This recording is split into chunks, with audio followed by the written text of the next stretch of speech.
Mon père m'avait dit une phrase, si tu vas dans le pays où je t'ai dit de ne pas aller, tu n'es plus mon fils. Le Seigneur me rappelle, me dit, regarde, si tu avais désobéi à ton père, tu étais parti en pensant que c'était quelque chose d'excellent que tu allais avoir là-bas. Voici ce que moi je te réservais au fait. La volonté de Dieu, c'est aussi obéir à nos parents. Mais souvent, on ne reconnaît pas le bras de Dieu qui est en train d'agir à travers eux. Et aujourd'hui, je ne suis pas seul dans le salon des témoignages. Je suis en compagnie du frère Armel qui a un puissant témoignage.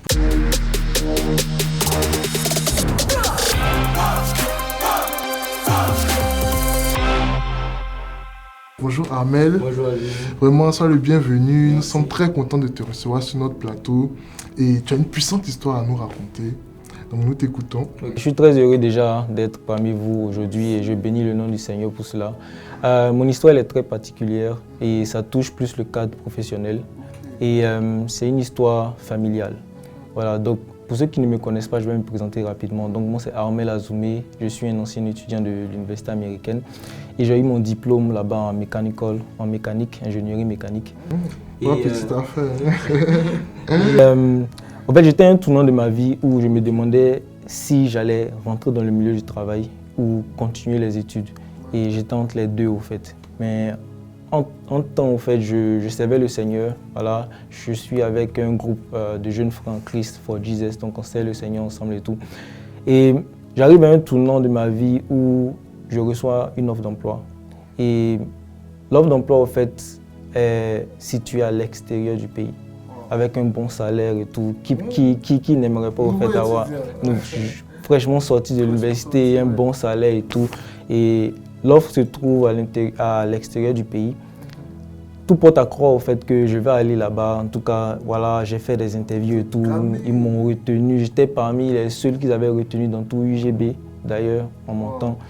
Et je présente l'affaire à mon papa, voilà, parce que je ne peux pas voyager sans lui aussi, tu sais. Je présente l'affaire à mon papa et il me dit non, tu ne vas pas. Donc, j'ai essayé de discuter avec lui. Je me suis dit au fait que peut-être c'est parce qu'il n'a pas entendu le salaire. Je lui dis le salaire, il me dit non, tu ne vas pas. Donc, j'étais assez choqué, déboussolé. Je me demandais en fait, bon ok, tu ne veux pas que je travaille, tu ne veux pas aussi que, on ne peut pas, bon, côté études, pour aller continuer aussi c'était compliqué. Donc je suis là, je fais quoi? Je fais quoi? Donc j'étais vraiment abattu, j'étais cassé. Et Dieu par sa grâce, j'avais des frères au milieu de moi. Voilà. Beaucoup de personnes me disaient au fait que si je ne prends pas, si je ne fonce pas vers cette offre-là, au fait, je ne vais rien devenir dans la vie, tout ça, ça allait être compliqué pour moi. Et moi aussi, j'ai commencé à penser comme ça.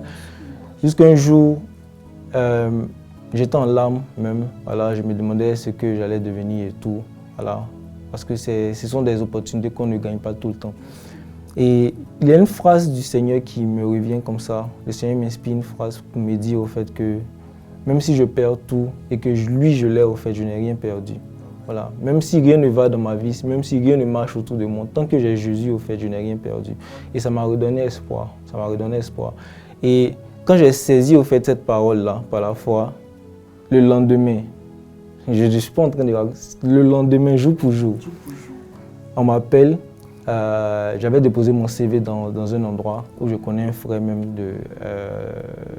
du groupe dans lequel je suis. J'avais déposé mon CV, on m'appelle.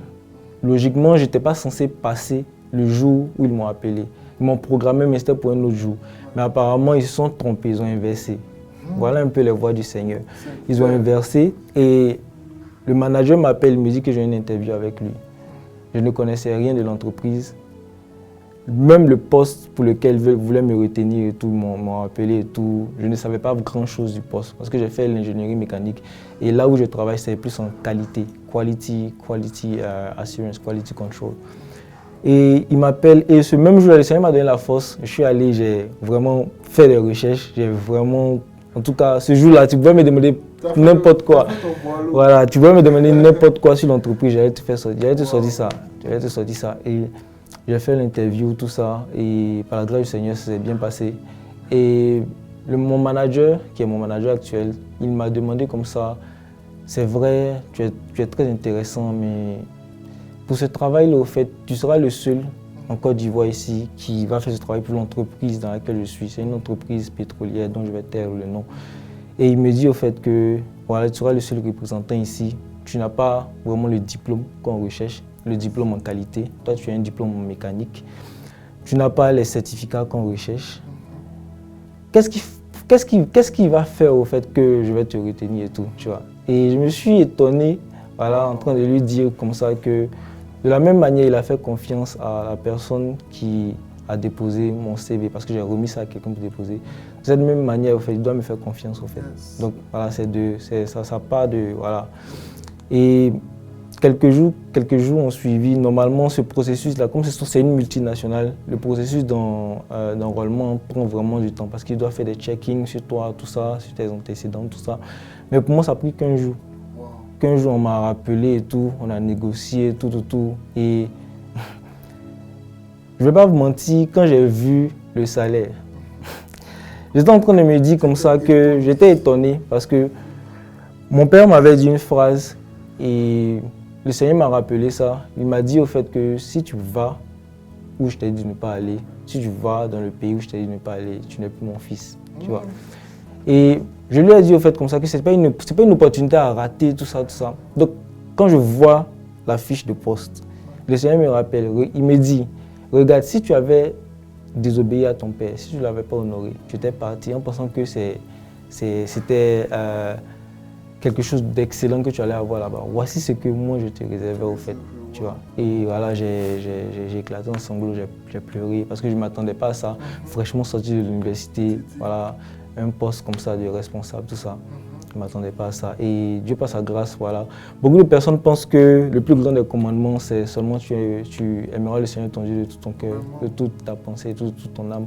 Mais ma Bible me dit dans Éphésiens 6 qu'il y a un autre grand commandement qui est semblable au premier, tu vois. Et celui-là, c'est tu honoreras ton père et ta mère afin que tu vives heureux et que tu vives longtemps sur la terre.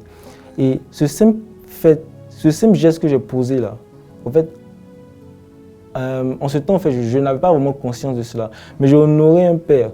Et à chaque fois que tu honores un père sur la terre, en fait, tu es récompensé forcément.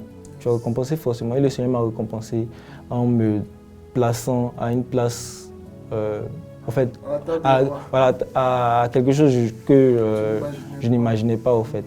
Donc, au statut de là, en fait, il y a eu plusieurs choses et voilà, je bénis le nom du Seigneur pour ça. Et j'aimerais vraiment encourager nos jeunes frères, nos jeunes sœurs à franchement obéir au fait à leurs parents. Souvent, les parents font des choses sans le savoir, mais ils sont conduits par le Seigneur.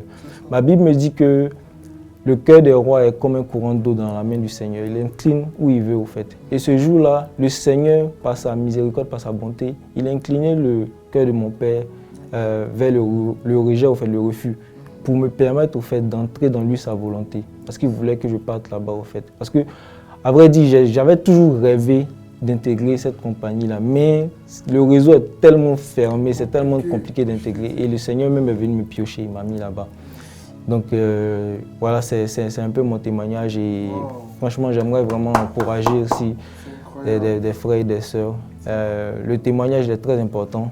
Ma Bible me dit dans Apocalypse 12 que les chrétiens, en parlant des chrétiens, ont vaincu le diable par le sang de l'agneau et la parole de leur témoignage. Donc la parole du témoignage est très importante et je bénis encore le nom du Seigneur pour t'avoir inspiré encore cette émission-là. Je pense que ça va faire un très grand bien au peuple du Seigneur. Gloire à Jésus.